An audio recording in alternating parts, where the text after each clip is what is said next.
Hey, what's going on, everybody? I hope you guys are doing well out there. It's been a phenomenal day. It is actually board meeting night in my district, so yeah, I'm gonna be at the board meeting all night. But hey, I wanted to hop on real quick and just discuss this whole concept of 50-50. I know it's been a major talking point on social media lately. I know there's a lot of YouTube videos talking about it. I know, Facebook, Instagram. So here's my thoughts about 50-50. I am a true believer that regardless of whatever financial situation you're in, I think that in order to advance your marriage, I'm a fan of actually doing 100-100. And how that basically looks is that no matter how much money you make, you put your money in one pot. And my wife and I had the opportunity to be interviewed by Anthony O'Neill on the table last year, and we discussed this. I probably make approximately 60% of the income. Some years, if I'm having a good commission year in real estate, I might make 70 to 80% of the income.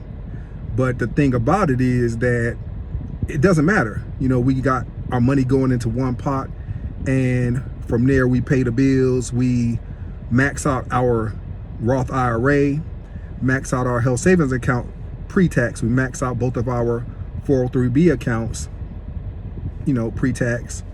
And, I cover all of the kids' insurance.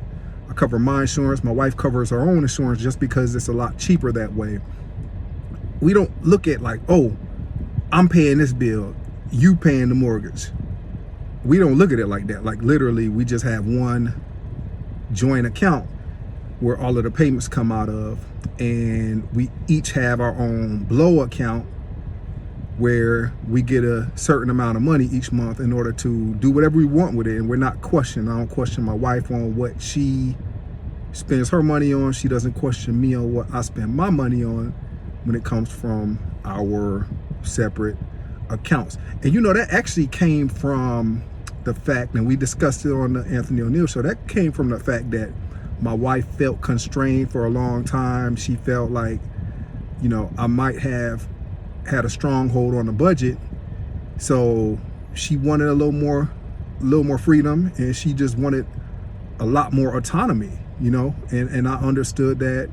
I just was in a place where I felt like I had to be in control of it. I'm the one who put us in this mess. I'm the one who has to be responsible for getting us out of the mess. And that's how I looked at it. And I didn't have any ill will. I wasn't necessarily trying to be a jerk, or I wasn't trying to be super controlling. I just thought, hey, this is the best way to get us out of the situation that I put us in. This is the best way to get us out of the hole that I have dug, But of course, my wife took some responsibility as well and said, hey, this is our doing. It's not just on you. And that made me feel good when she was able to admit that, hey, both of us were the ones who got us in the situation, and we're both the ones who have to climb out of the ditch. So yeah, we believe that in order to have a successful marriage when it comes to finances, it is best if you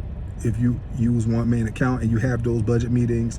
There's no his money, there's no her money, except for the little blow money that you give each other. And speaking of the blow money, so I'll be honest and transparent, I do believe in the pink tax. I think the ironic thing is that if you do percentages, like if I say, okay, I'm gonna pay 70% of the bills, she's gonna pay 30%, I'm gonna pay 60% of the bills, she's gonna pay 40%, then I would have astronomically more money than she would have at the end of each month for a blow.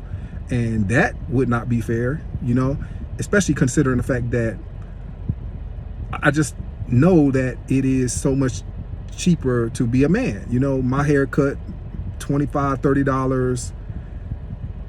My wife's hair, she doesn't have to do it necessarily as much, but sometimes she does, but it just costs like way more than getting my hair done, my haircut. The boys and I, we might get our haircuts for $75, and then my wife and my daughter, they go get their hair done, it might be $300. So I believe in the pink tax, which is the reason I've agreed to basically take way less money as blow money than my wife. I just don't think it's fair. Like, I don't think it's equitable for me to take $500 a month and she takes $500 a month, because her $500 a month won't go nearly as far as my $500 a month. Like, literally, I could live large on $500 a month. So I just think that when we have these conversations about money and we looking at raising the bar in a marriage, when it comes to these things, I just truly believe that we need to be on the same page. It should not be his money and her money. It should be our money together. We're doing this together. We're not gonna isolate each other. I need to know what's going on in the budget. You need to know what's going on in the budget, and we need to be doing this together. Like, that's the only way you can be successful financially. You know, you're going through this journey together in life, and separating finances, to me, shouldn't even be something that is thought about, you know. But that's just me. But if you disagree, please let me know in the comments. You know, if you don't think there's a such thing as a pink tax, you know, tell me why. Put it in the comments and let me know. If you do agree with the pink tax and you accommodate your spouse, let me know as well. Let me know why you do that. But 50-50 to me, it isn't one of those things where I believe in it. I believe in just throwing it all together and just making it happen. All right. Well, I appreciate you guys, and I want you to continue to follow our journey to 1 million. All right. Thank you very much. Y'all take it easy.